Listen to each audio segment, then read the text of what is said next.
So good day mga sir at welcome back na naman sa ating YouTube channel. At for today's video, ito yung isi-share ko sa inyo about dito sa ating Toyota Vios Gen 2. Ayan, so ang problema pala nito, ayan, isi-share ko sa inyo kung paano to ayusin itong ganitong sira. Pag nakauna yan, tapos ayan, i-press natin yan, kusas lang siyang nagpababa. Ayan ayan, biglang nagkuhan siya, hindi siya umabot dito sa taas at bumubukas siya. So ito yung problema natin dito. Ayan, so ayusin natin yan. I-share ko sa inyo kung paano yan ayusin. Dito naman okay pa naman dito, pero medyo kuhan din sa kabila, minsan magkaparehas din sila pagkatagalan na. Pero ito sa likod okay naman. Ayan, medyo kuhan lang yung guma, nakaipit lang siya sa guma, hindi siya smooth. Ayan. Pero ito talaga yung sa driver seat yung problema natin. Bigla na lang nagkuhan, bababa kahit isang pindot lang natin. Okay, so tatanggalin natin muna to. Ayan, so isa lang naman yung screw nito. So natanggal na to. Siguro naayos na to nung nakaraan may-ari nito. Ito yan, nasira. Meron kasi itong kuhan dito, parang takip. Ayan, so natanggal natin yung screw. Tanggalin natin. Kaslak lang to. Ayan. Okay, so meron siyang kuhan dito, clip.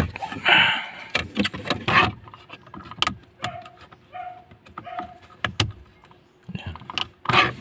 Tulak na natin yan. Ayan, so tanggalan natin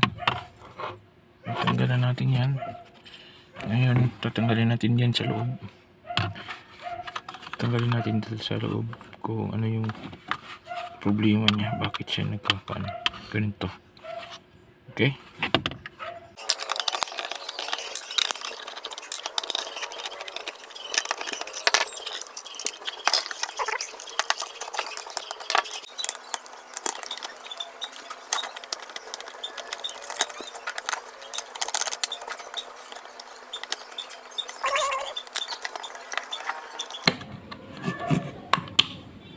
yan, tatanggalin muna natin pala to para hindi siya gabal. Okay,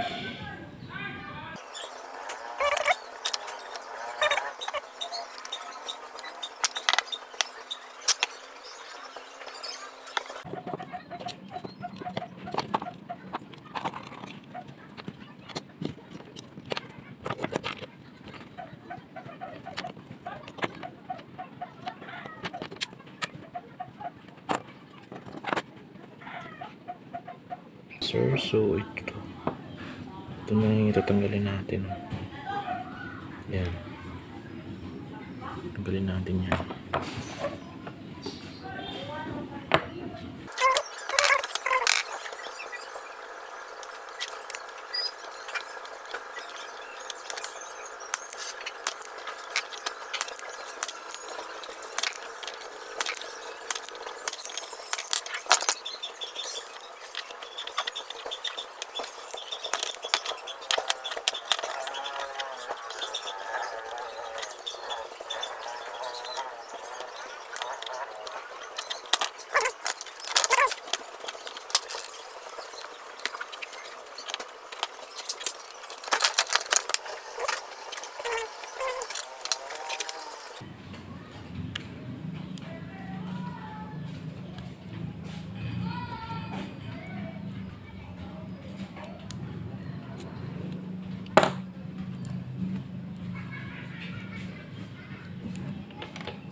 Wow, ang dumi.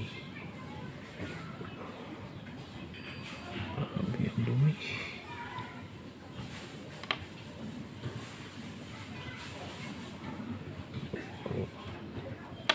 Oh.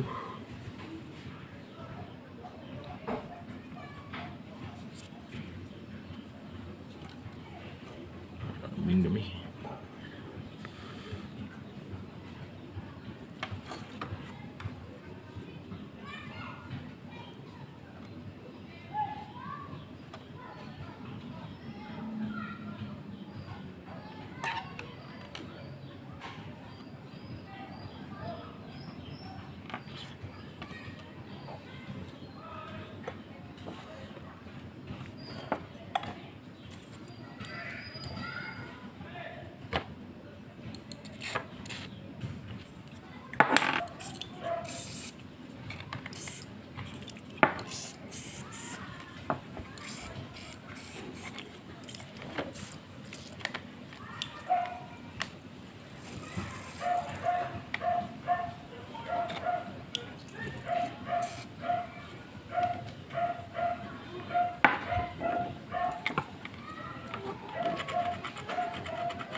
Okay, so yan.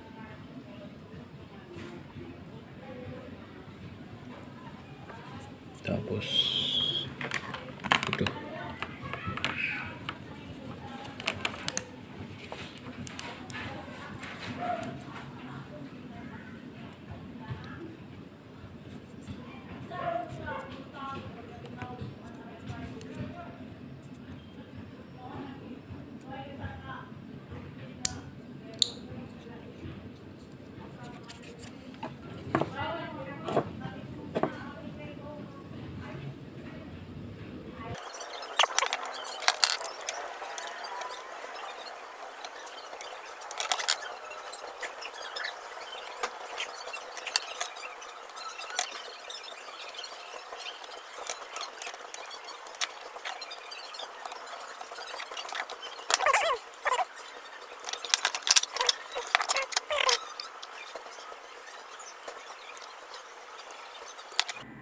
Okay mga sir, so tapos na natin yung auto, yung sa driver seat na switch.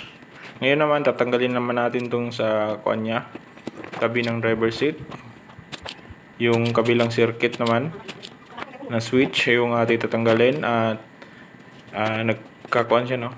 Medyo mahirap siyang tanggalin kasi original pa, hindi pa na linisan talaga. At mahirap din tanggalin kung hindi natin tatanggalin yung hinang kasi may nakaharang. So mas mainam na tanggalin natin yung yung hinang, tapos ilinisan. Pagkatapos ng ilinisan, ibalik na lang natin. Alright, so ayan. So yung ibang dito, circuit ng switch, gaya ng sa open at saka close, okay lang na hindi natin tatanggalin.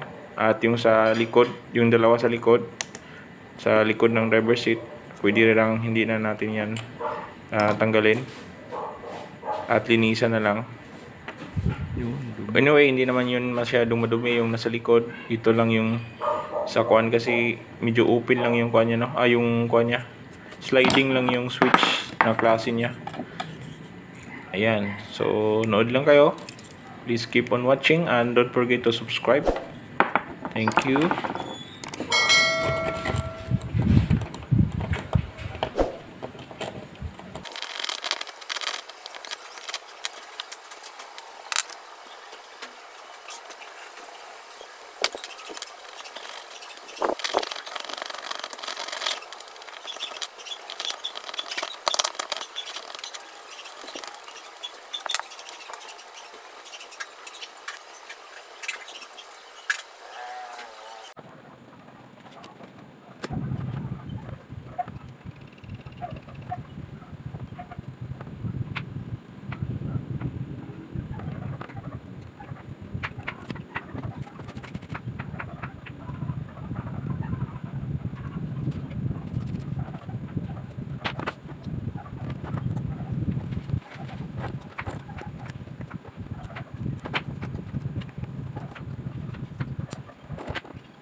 Okay mga sir, so ayan, natapos na nating maglinis ng mga switch nya at napakadumi talaga. So yung mga kalikabok yung nagbabara ng contact niya, kaya hindi siya masyadong o nagka-problema siya taas baba, at minsan naman hindi talaga siya bababa, no. Yan yung problema ko sa switch ng BIOS. So ito, nilagyan ko ng pentel pen para makita natin yung sentro at may balik natin ng maayos yung lock, kasi naka-sliding to. Hindi natin yan basta-basta i-diretso balik kung hindi na naka-shut yung button nya. So lalagyan lang natin ng tagging para shoot talaga sa banga yung ating pagbalik ng ating yung meron kasi yung pin. Yan, kailangan yan nakasentro at naka-level yon sa may itim. So yan.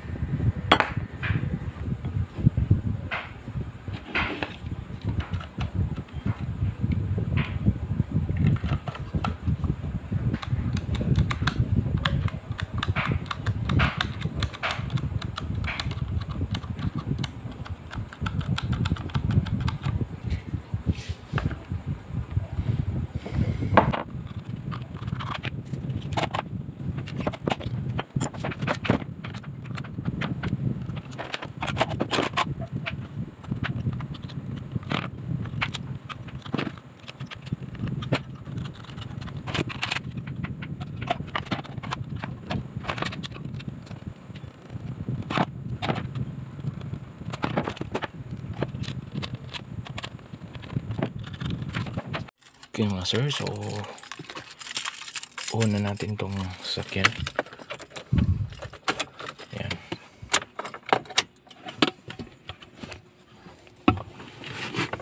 Tayo natin tingnan muna.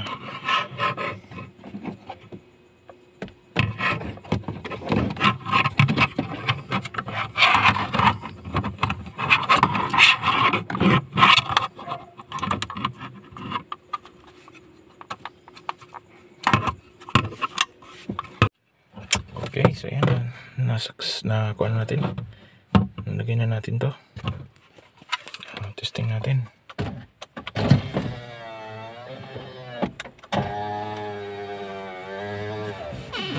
Okay, hindi na siya babalik-balik. Pero duda ko dito, may inipit siguro sa guma dito sa gilid. Pero at least siya, hindi na siya nagbabalik-balik pag kuha natin.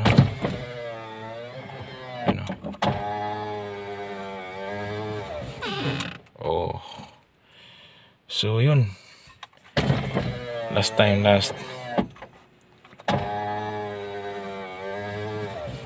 Oh, so ayos yung ginawa natin. Try natin kung gagana ba. Nakalock to.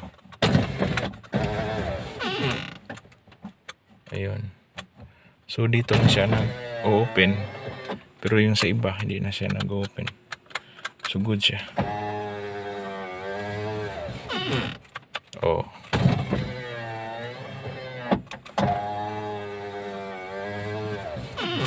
Okay, so ganun lang yung pag-ayos ng ganitong klaseng sira na pabalik-balik yung window natin. So ayun, nakita natin na madumi yung contact niya sa loob. So yun lang yung lilinisin natin para hindi na siya pabago-bago ng baba at saka taas yung ating window ng ating sasakyan. So ito yung unit natin, Toyota Vios Gen 2. So ayan, balik na natin yan, salpak. Yun. So ayun lang yung pagkuha natin, paano yun ayusin. Sana nakatulong tong video na to, at see you in my next vlog.